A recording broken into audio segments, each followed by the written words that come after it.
Hello hi வணக்கம். நான் உங்கள் ஆர்த்தி செல்லப்பாண்டியன். அனைவருக்கும் விநாயகர் சதுர்த்தி நல்வாழ்த்துக்கள் மக்களே. யாரெல்லாம் இந்த பூவரசி இலையில் கொழுக்கட்டை செஞ்சு சாப்பிட்டீங்க? அட போங்கப்பா, எனக்கு இந்த இலையே கிடைக்கல, அதனால் வாழை இலையில தான் செஞ்சு சாப்பிட்டோன்னு யாரெல்லாம் இருக்கீங்க? அப்போ இந்த தகவல் உங்களுக்காகத்தான். இந்த இலையில் குளோரோஃபில்லும் ஆன்டி ஆக்சிடென்ட்டும் நிறையா இருக்கிறதுனால வைரஸ் தொற்று, பாக்டீரியா தொற்று, பூஞ்சி தொற்று இதெல்லாம் இல்லாமல் நம்மளை பாதுகாக்குதுங்க. இப்போ உள்ள காலகட்டத்தில் பெரியவங்கள்லேருந்து சின்னவங்களை வரைக்கும் விடாமல் துரத்துறது எதுன்னா முதுகு வலி, கை கால் வலி, மூட்டு வலி இதெல்லாம் தாங்க.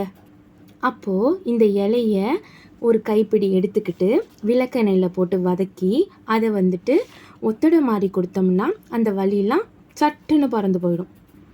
முக்கியமாக தோல்வியாதியான அரிப்பு, படை, தேமல் இதுக்கெல்லாம் இந்த இலையோட விழுதை அரைச்சி போட்டோம்னா மேக்ஸிமம் ஒரு 70 டேஸ்க்குள்ளே நமக்கு ரிசல்ட் நல்லபடியாக கிடைக்கும்.